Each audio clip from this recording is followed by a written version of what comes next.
फातिमा की रानी माँ, प्रभु यीशु की माँ, आसरा तू ही है माँ।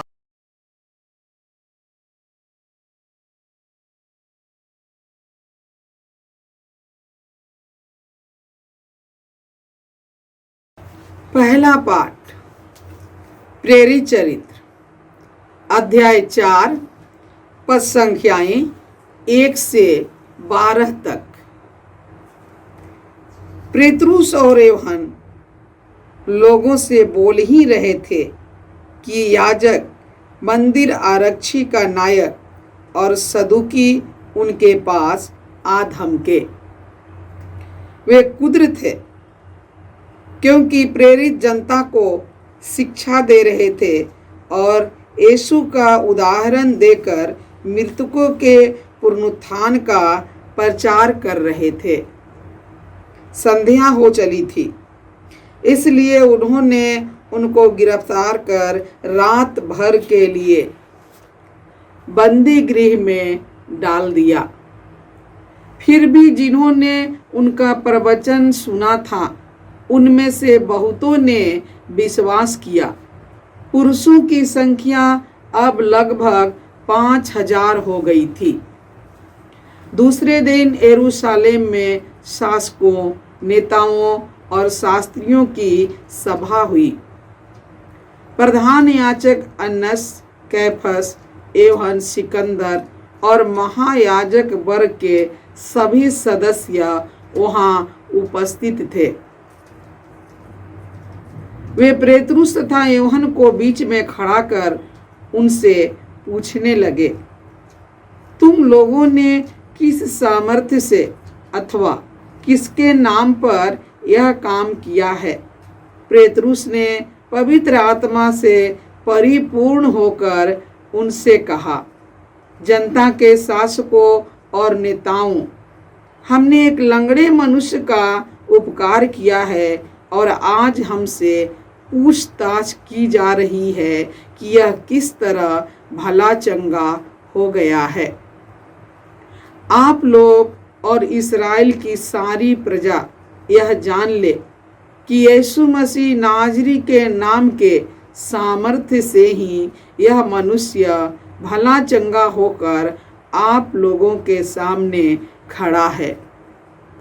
आप लोगों ने उन्हें क्रूस पर चढ़ा दिया, किंतु ईश्वर ने उन्हें मृतकों में से जीवित किया। वह वही पत्थर है जिसे आप कारीगरों ने निकाल दिया था और जो कोने का पत्थर बन गया है। किसी दूसरे व्यक्ति द्वारा मुक्ति नहीं मिल सकती, क्योंकि समस्त संसार में यीशु नाम के सिवा मनुष्यों को कोई दूसरा नाम नहीं दिया गया है जिसके द्वारा हमें मुक्ति मिल सकती है। प्रभु की वाणी। ईश्वर को धन्यवाद। भजन अनुवाक्य। कारीगरों ने जिस पत्थर को निकाल दिया था, वही कोने का पत्थर बन गया है। कारीगरों ने जिस पत्थर को निकाल दिया था, वही कोने का पत्थर बन गया है। प्रभु का धन्यवाद करो, क्योंकि वह भला है। उसका प्रेम अनंत काल तक बना रहता है। इस्राएल का घराना यह कहता जाए, उसका प्रेम अनंत काल तक बना रहता है। प्रभु पर श्रद्धा रखने वाले यह कहते जाएं, उसका प्रेम अनंत काल तक बना रहता है। अनुवाक्य। कारीगरों ने जिस पत्थर को निकाल दिया था, वही कोने का पत्थर बन गया है। कारीगरों ने जिस पत्थर को निकाल दिया था, वही कोने का पत्थर बन गया है। कारीगरों ने जिस पत्थर को निकाल दिया था, वही कोने का पत्थर बन गया। यह प्रभु का कार्य है। यह हमारी दृष्टि में अपूर्व है। यह प्रभु का ठहराया हुआ दिन है। हम आज प्रफुल्लित होकर आनंद मनाएं। अनुवाक्य। कारीगरों ने जिस पत्थर को निकाल दिया था वही कोने का पत्थर बन गया है। कारीगरों ने जिस पत्थर को निकाल दिया था वही कोने का पत्थर बन गया है। हे प्रभु हमारा उद्धार कर। हे प्रभु हमें सुख शांति प्रदान कर। धन्य है वह जो प्रभु के नाम पर आते हैं। हम प्रभु के मंदिर से तुम्हें आशीर्वाद देते हैं। प्रभु ही ईश्वर है, वह हमें ज्योति प्रदान करे। अनुवाक्य, कारीगरों ने जिस पत्थर को निकाल दिया था वही कोने का पत्थर बन गया है। कारीगरों ने जिस पत्थर को निकाल दिया था वही कोने का पत्थर बन गया है। जय घोष, हालेलुया। यह प्रभु का ठहराया हुआ दिन है। हम आज प्रफुल्लित होकर आनंद मनाएं। हालेलुया। प्रभु आप लोगों के साथ हो और आपकी आत्मा के साथ। संत यूहन्ना के अनुसार पवित्र सुसमाचार। हे प्रभु तेरी महिमा हो। अध्याय 21 पद संख्याएं 1 से 14 तक। बाद में यीशु तिबेरियस के समुद्र के पास अपने शिष्यों को फिर दिखाई दिए। यह इस प्रकार हुआ। सिमोन पेतरुस, थॉमस जो यमल कहलाता था, नथनाएल जो गलीलिया के काना का निवासी था, जबेदी के पुत्र और यीशु के 2 अन्य शिष्य साथ थे। सिमोन पेतरुस ने उनसे कहा, मैं मछली मारने जा रहा हूँ। वे उससे बोले, हम भी तुम्हारे साथ चलते हैं। वे चल पड़े और नाव पर चढ़े, किंतु उस रात उन्हें कुछ नहीं मिला। सवेरा हो ही रहा था कि यीशु तट पर दिखाई दिए, किंतु शिष्य उन्हें नहीं पहचान सके। यीशु ने उनसे कहा, बच्चों, खाने को कुछ मिला? उन्होंने उत्तर दिया, जी नहीं। इस पर यीशु ने उनसे कहा, नाव की दाहिनी ओर जाल डाल दो और तुम्हें मिलेगा। उन्होंने जाल डाला और इतनी मछलियां फंस गई कि वे जाल नहीं निकाल सके। तब उस शिष्य ने, जिसे यीशु प्यार करते थे, पेतरुस से कहा, यह तो प्रभु ही हैं। जब पेतरुस ने सुना कि यह प्रभु हैं, तो वह अपना कपड़ा पहनकर, क्योंकि वह नंगा था, समुद्र में कूद पड़ा। दूसरे शिष्य मछलियों से भरा जाल खींचते हुए डोंगी पर आए। वे किनारे से केवल लगभग 200 हाथ दूर थे। उन्होंने तट पर उतरकर वहां कोयले की आग पर रखी हुई मछली देखी और रोटी भी। यीशु ने उनसे कहा, तुमने अभी अभी जो मछलियां पकड़ी हैं उनमें से कुछ ले आओ। सीमोन पेतरुस गया और जाल किनारे खींच लाया। उसमें 153 बड़ी बड़ी मछलियां थी, और इतनी मछलियां होने पर भी जाल नहीं फटा था। यीशु ने उनसे कहा, आओ जलपान कर लो। शिष्यों में से किसी को भी यीशु से यह पूछने का साहस नहीं हुआ कि आप कौन हैं। वे जानते थे कि वह प्रभु हैं। यीशु अब पास आए और रोटी लेकर उन्हें देने लगे, और उसी तरह मछली भी।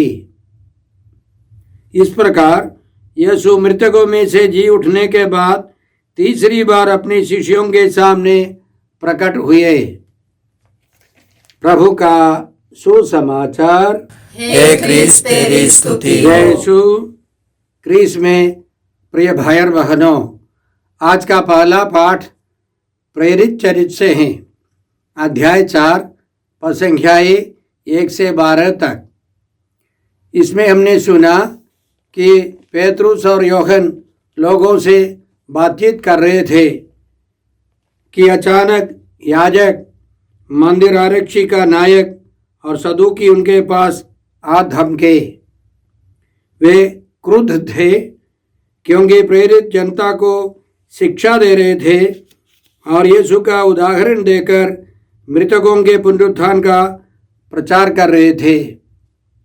याद रखें, सदूकी लोग पुनरुत्थान में विश्वास नहीं करते थे। इसके अलावा याजक लोग, मंदिर के आरक्षी के नेता और सदूकी सब यीशु का नाम सुनना नहीं चाहते थे।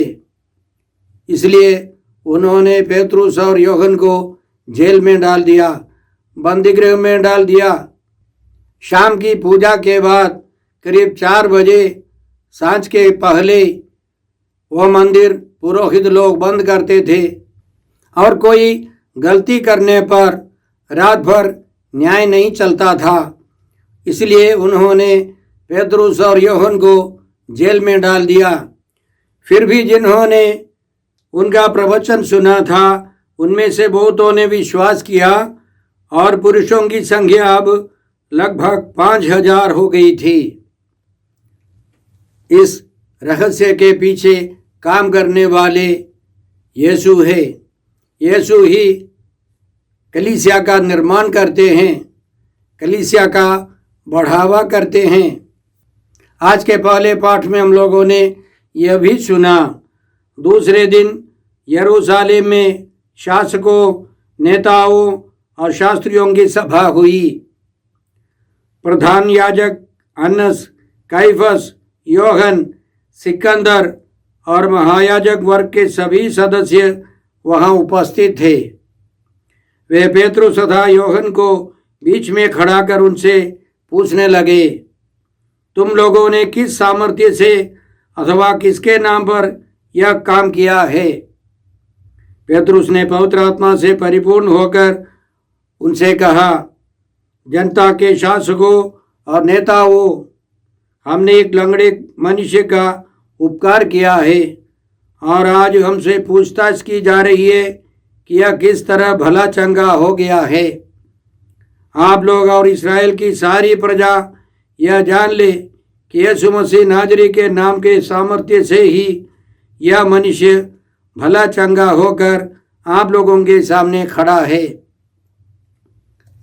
एक व्यक्ति, जन्म से लंगड़े व्यक्ति को पेतरुस और यूहन्ना ने मदद की, उसका उपचार किया और यीशु के नाम पर वह चंगा हो गया, वो चलने फिरने लगा। पेतरुस और यूहन्ना को धन्यवाद देने के बदले फरीसी और शास्त्री सब मिलकर उन पर दोष लगा रहे हैं।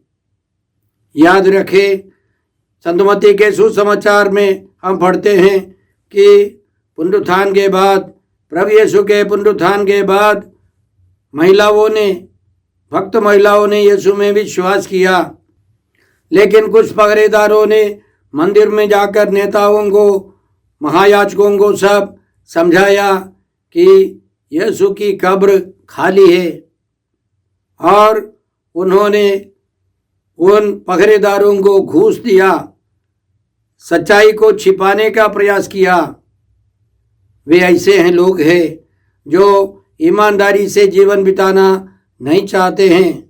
वे स्वार्थी हैं, वे अविश्वासी हैं, वे अपनी इच्छा के अनुसार स्वार्थता के लिए जीवन बिताना चाहते हैं।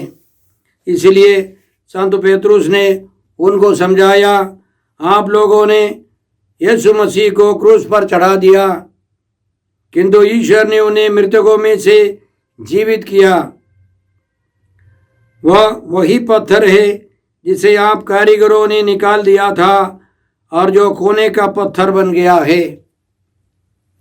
उस समय भी हेरोद महान से जो मंदिर का निर्माण, पुनर्निर्माण चल रहा था, वो जारी था कई सालों से, और उस मंदिर का निर्माण 63 ईस्वी में पूरा हो गया था।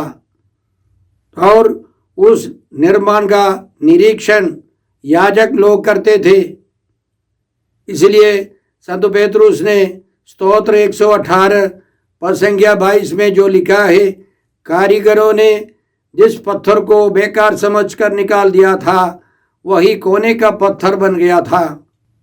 यह कोने का पत्थर विषय संत पेतरुस के लिए सबसे महत्वपूर्ण है। इसलिए संत पेतरुस अपने पहले पत्र अध्याय 2 पद संख्याएं 4 से इसी तरह लिखते हैं, प्रभु वह जीवंत पत्थर हैं जिसे मनुष्यों ने तो बेकार समझकर निकाल दिया, किंतु जो ईश्वर द्वारा चुना हुआ और उसकी दृष्टि में मूल्यवान है, उसके पास आए और जीवन पत्थरों का आध्यात्मिक भवन बने। इस प्रकार आप पवित्र याजक वर्ग बनकर ऐसे आध्यात्मिक बलिदान चढ़ा सकेंगे जो यीशु मसीह द्वारा ईश्वर को ग्राह्य होंगे। इसलिए धर्म ग्रंथ में यह लिखा है, मैं सियोन में एक चुना हुआ मूल्यवान कोने का पत्थर रखता हूँ, और जो उस पर भरोसा रखता है उसे निराश नहीं होना पड़ेगा। आप लोगों के लिए जो विश्वास करते हैं वह पत्थर मूल्यवान है। जो विश्वास नहीं करते उनके लिए धर्म ग्रंथ यह कहता है, कारीगरों ने जिस पत्थर को बेकार समझकर निकाल दिया था वही कोने का पत्थर बन गया है। ऐसा पत्थर जिससे वे ठोकर खाते हैं, ऐसे चट्टान जिस पर वे फिसल कर गिर जाते हैं, वे वचन में विश्वास करना नहीं चाहते, इसलिए वे ठोकर खाकर गिर जाते हैं। यही उनका भाग्य है। तो हम सबों को प्रभु यीशु के पास जाना है, वही जीवन पत्थर है। हमको भी जीवन पत्थर बनकर एक आध्यात्मिक भवन का निर्माण करना है। एफेसियों के नाम पत्र अध्याय 2 में यही आशय संत पौलुस प्रकट करते हैं।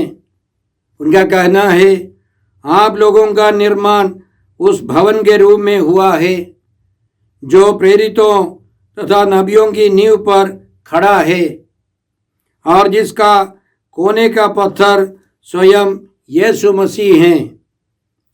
उन्हीं के द्वारा समस्त भवन संगठित होकर प्रभु के लिए पवित्र मंदिर का रूप धारण कर रहा है। उन्हीं के द्वारा आप लोग भी इस भवन में जोड़े जाते हैं, जिससे आप ईश्वर के लिए एक आध्यात्मिक निवास बने।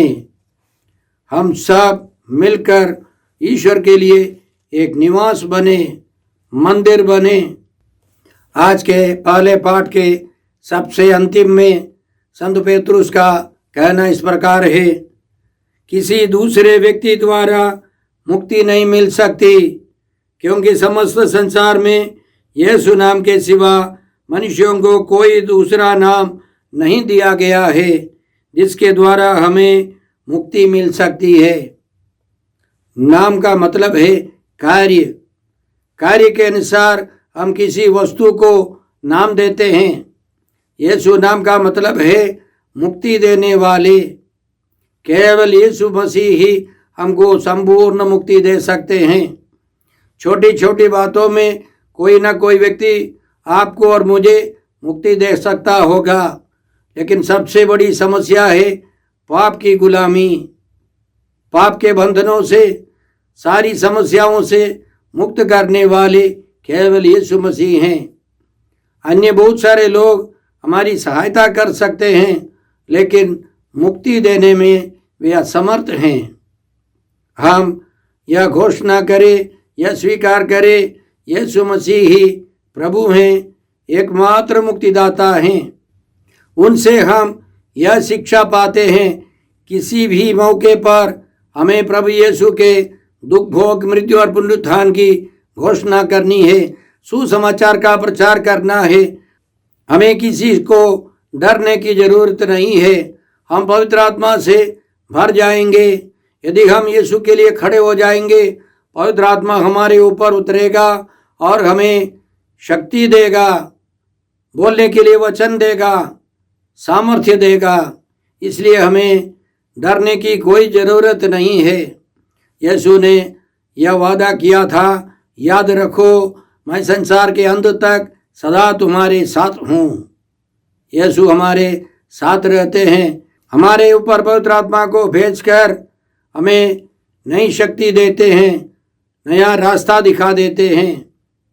इसलिए हम प्रार्थना करते हैं कि इस वर्तमान युग में भी संत पेतरुस के समान, संत यूहन्ना के समान बहुत सारे लोग तैयार हो जाए, सुसमाचार के प्रचार के लिए कोने कोने तक जाए।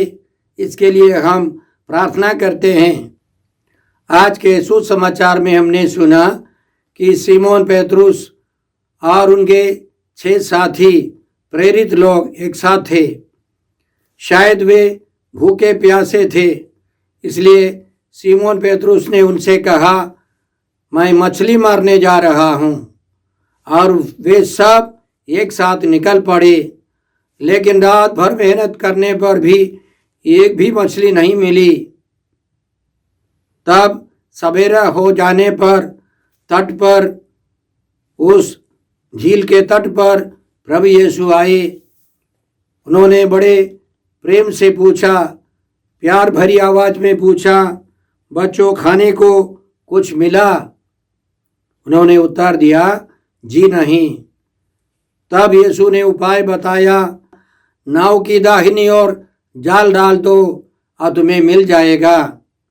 और उन्होंने ऐसा ही किया और उनका जाल मछलियों से भर गया। इस चमत्कार से हम क्या सीखते हैं?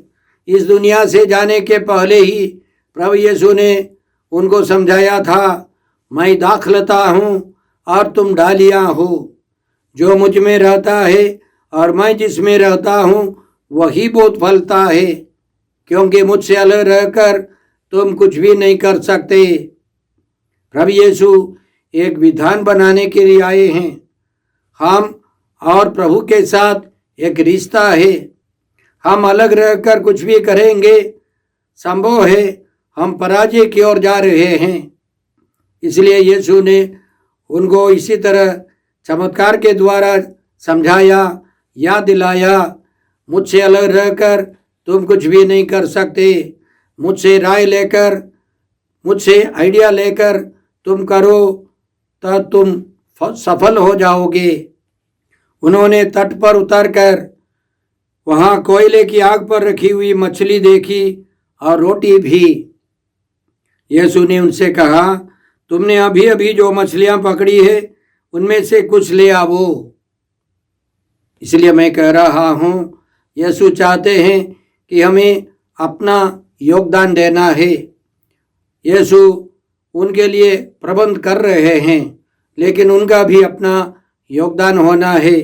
इसलिए सिमोन पेतरुस ने जाकर उनकी मदद की, सब मछलियों को किनारे कर दिया। आज के सुसमाचार में संत यूहन्ना भी लिखते हैं, उस जाल में 153 बड़ी बड़ी मछलियां थी और इतनी मछलियां होने पर भी जाल नहीं फटा था। बाइबल पंडितों के अनुसार संत जेरोम ने लिखा है कि उस जमाने के यूनानी वैज्ञानिकों ने अनुसंधान किया था और उन्होंने खोजबीन की और उनको पता चला कि संसार भर में 153 प्रकार की मछलियां हैं। इसलिए संत यूहन्ना लिखते हैं कि यीशु सभी लोगों के लिए हैं, सभी लोगों को पकड़कर लाना है। वह जाल कलीसिया है, वह जाल, वह कलीसिया, वह नहीं फटेगी। उसमें सब के सब आ सकते हैं।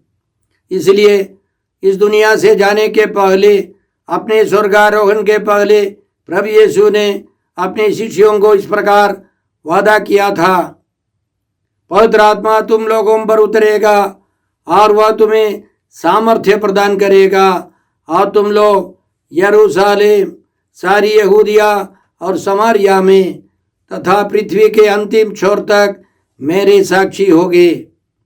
पवित्र आत्मा उतरने के बाद शिष्यों ने यीशु के प्रेरितों ने संसार के कोने कोने में जाकर सुसमाचार सुनाया, सभी प्रकार के लोगों को सुसमाचार सुनाया और कलीसिया के सदस्य के रूप में बहुतों ने विश्वास कर बपतिस्मा ग्रहण कर कलीसिया में शामिल हो गए।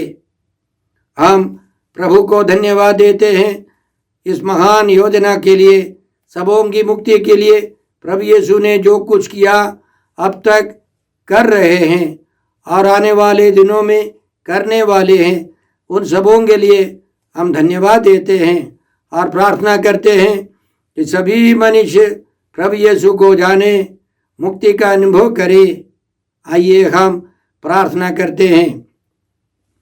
हे अब्बा पिता, हे प्रभु यीशु, हे पवित्र आत्मा ईश्वर, आज के सारे पवित्र वचनों के लिए हम तुझे धन्यवाद देते हैं और प्रार्थना करते हैं कि हम लोग जो कुछ कहे या करे सब प्रभु की प्रेरणा के अनुसार, प्रभु के आदेशों के अनुसार कर सके और हम जीवन में हमेशा सफल रहें, विजयी रहें। हम यह प्रार्थना करते हैं प्रभु क्रिस्त के द्वारा। हमारे प्रभु यीशु क्रिस्त की कृपा, ईश्वर का प्रेम और पवित्र आत्मा का साहचर्य आप सबों को प्राप्त हो। आमीन।